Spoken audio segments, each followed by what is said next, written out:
পরিবর্তিত সময়ে নতুন বিসিবির দায়িত্বে এসেছিলেন সাবেক ক্রিকেটার ফারুক আহমেদ। প্রথমবারের মতো কোনো ক্রিকেটার হিসেবে বোর্ড প্রেসিডেন্ট হওয়ার গৌরব অর্জন করেন তিনি। দায়িত্বে আসার পরপরই বিপিএলকে নতুন করে ঢেলে সাজানোর লক্ষ্যে কাজ শুরু করা ফারুক আহমেদ পড়েছেন বেশ কিছু চ্যালেঞ্জের মুখে, যার মধ্যে অন্যতম ছিল টিকিট বিক্রি। ক্রিকেটার হিসেবে প্রথম প্রেসিডেন্ট হওয়া ফারুক আহমেদের সঙ্গে এবার দুর্ব্যবহারের অভিযোগ এসেছে ক্রীড়া উপদেষ্টার প্রেস সচিব মাহফুজুল আলমের বিরুদ্ধে। জানা গেছে, বিপিএলের প্রথম দিন টিকিট নিয়ে অব্যবস্থাপনার জন্য প্রেসিডেন্ট বক্সে সভাপতি ফারুক আহমেদের সঙ্গে কথা বলছিলেন তিনি।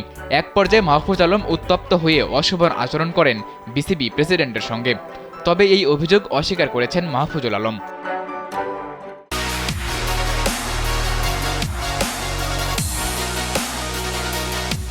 বিপিএলের শুরুর দিনের কিছু বিশৃঙ্খলা এবং অব্যবস্থাপনা নিয়ে বিসিবি সভাপতি নিজেও ছিলেন বেশ বিরক্ত।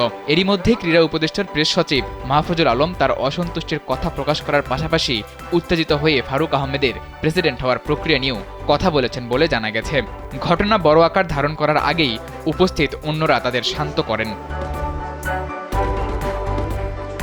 ফারুক আহমেদের সঙ্গে অশোভন আচরণের বিষয়টি উঠে এসেছে দৈনিক প্রথম আলোর এক প্রতিবেদনে। সেই প্রতিবেদনে আরও বলা হয়েছে, প্রেসিডেন্ট বক্সে দাঁড়িয়ে পুরো ঘটনা মোবাইলে ভিডিও করেন মাহফুজের সঙ্গে থাকা এক ব্যক্তি। বিসিবির লোকজন তা দেখে ফেলার পর তাৎক্ষণিকভাবে তার কাছ থেকে মোবাইল ফোন নিয়ে সেটি রিবুট করে আবারও তাকে ফেরত দেওয়া হয়। ঘটনাটি নিয়ে বিসিবি প্রেসিডেন্ট ফারুক আহমেদ কোনো মন্তব্য না করলেও ক্রীড়া উপদেষ্টার প্রেস সচিব মাহফুজুল আলম জানিয়েছেন, সেখানে উত্তপ্ত কিছুই হয়নি, স্বাভাবিক কথাবার্তা হয়েছে। দুই পক্ষই আবেগপ্রবণ হয়ে কথা বলেছে, এমন কিছু হয়নি যেটা অপ্রীতিকর। পুরো ঘটনাটিকে ভুলভাবে ব্যাখ্যা করা হয়েছে বলে জানান তিনি।